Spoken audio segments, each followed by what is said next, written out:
कल अमित मालवीय जो कि सोशल मीडिया के इंचार्ज हैं भारतीय जनता पार्टी के, उन्होंने एक पोस्ट किया।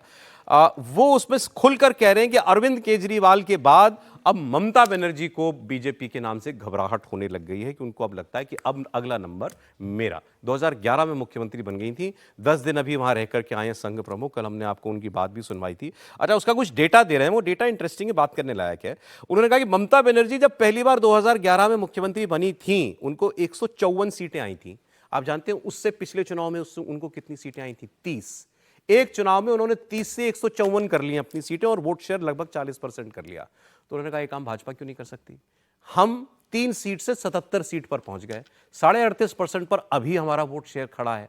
तो जो ममता बनर्जी खुद कर चुकी हैं, हम वो इस इलेक्शन में क्यों नहीं कर सकते? और उनको मालूम है कि ये होने जा रहा है, इसलिए वो डर रही हैं। और फिर उन्होंने आगे इस पोस्ट में ये भी लिखा है कि ये सब कुछ जो ममता बनर्जी के लिए कैप्टिव 30% का मुस्लिम वोट की उनकी गिनती यहां से शुरू होती है, उसको फैक्टर इन करने के बाद हम ये कह रहे हैं कि उसके बावजूद हमारा लगभग 40% वोट शेयर है, तो ये 45 या उससे ऊपर क्यों नहीं हो सकता? नहीं, इसमें कोई संदेह नहीं। और बहुत कमाल का काम भारतीय जनता पार्टी ने बंगाल में किया है। भारतीय जनता पार्टी के लिए बंगाल में सिर्फ सबसे बड़ी मुसीबत यह है कि ममता के साथ वो मुस्लिम मतदाता समूह भी था जो अचानक शिफ्ट हो गया, लेकिन 30% के आसपास का जो मुस्लिम मतदाता समूह भाजपा के साथ नहीं जा सकता। लेकिन इसका एक दूसरा पहलू है। उत्तर प्रदेश में भारतीय जनता पार्टी ने सहारनपुर से लेकर संभल से लेकर ऐसी सारी सीटें जीती थी जहां कहा जाता था कि 40% के आसपास वो मुस्लिम मतदाता है। और अभी तो उत्तर प्रदेश के विधानसभा उपचुनाव में कुनरकी भी जीत लिया।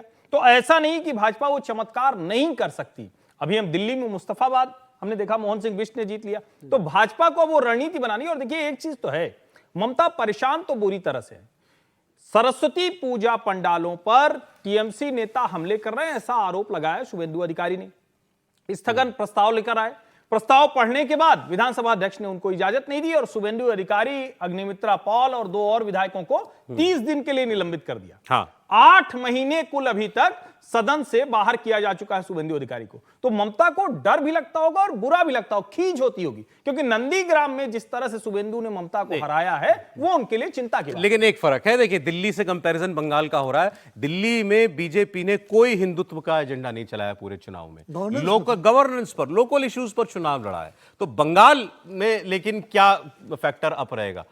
हिंदुत्व जैसा भी बात कर रहे थे, या वहां की गवर्नेंस? 2-3 चीजें बहुत बंगाल में इस बार फैक्टर होने वाली है। सबसे बड़ा एंटी इनकम्बेंसी जो रहेगी ममता सरकार की, लगातार सत्ता में रही ममता बनर्जी, उसका एक फायदा भारतीय जनता पार्टी को मिलेगा। और दूसरा, हिंदुत्व की बात भारतीय जनता पार्टी बंगाल में बड़े स्तर पर करेगी। जो पिछले चुनाव में भारतीय जनता पार्टी ने गलती की थी कि दिल्ली के नेताओं को भेज दिया था और लोकल बनाम जो बाहरी मुद्दा कर दिया था, अब भारतीय जनता पार्टी वहां पर लोकल बेस्ड चुनाव लड़ेगी, संगठन चुनाव लड़ेगा, संघ जब इस पर काम करेगा, स्थानीय नेता इन्वॉल्व। आप मानने के लिए तैयार हैं इस बार केजरीवाल को हटाया, ममता बनर्जी के साथ वो हो सकता है? निश्चित रूप से। फर्क कितना? 7% का वोट बैंक का फर्क है। 10% और 45% लोकसभा की बात कर रहा हूं, 2024 का। अगर लोकसभा नहीं, विधानसभा में 10% वोट का फर्क है। कोई बड़ी बात नहीं है 10% का वोट बैंक। दिल्ली में ज्यादा था, मैं तो कह रहा हूं 10% का वोट बैंक। अरविंद केजरीवाल और बीजेपी में वोट शेयर में अंतर और ज्यादा था दिल्ली में, जबकि अरविंद केजरीवाल की छवि कितनी? 15% था अंतर, वहां तो 10% है। तो लोकसभा अगर विधानसभा देखें, अगर विधानसभा में 10% का फर्क है और लोकसभा में देखें तो भारतीय जनता पार्टी का वोट कभी भी 38 के नीचे नहीं आया। अगर आप देखें 2019 में तो 40% वोट बैंक था, फिर 38 था। तो मुझे लग रहा है 5% के गेन की लड़ाई बंगाल में 5% में बराबरी पर आ जाएगी। सर, बंगाल खतरे की घंटी ममता जी के लिए अगले साल इलेक्शन बंगाल में? देखिए, हर चुनाव जो है इनकम्बेंट सरकार के लिए खतरे की घंटी होता है, कोई भी सरकार हो।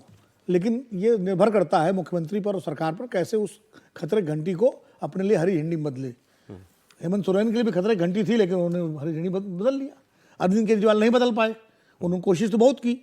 ममता बनर्जी के लिए हर चुनाव में कहा जाता है कि इस बार गई और इस बार वो ज्यादा ताकत से आ जाती है। 3 बार हो गए, 3 बार तो ऐसा हो चुका है।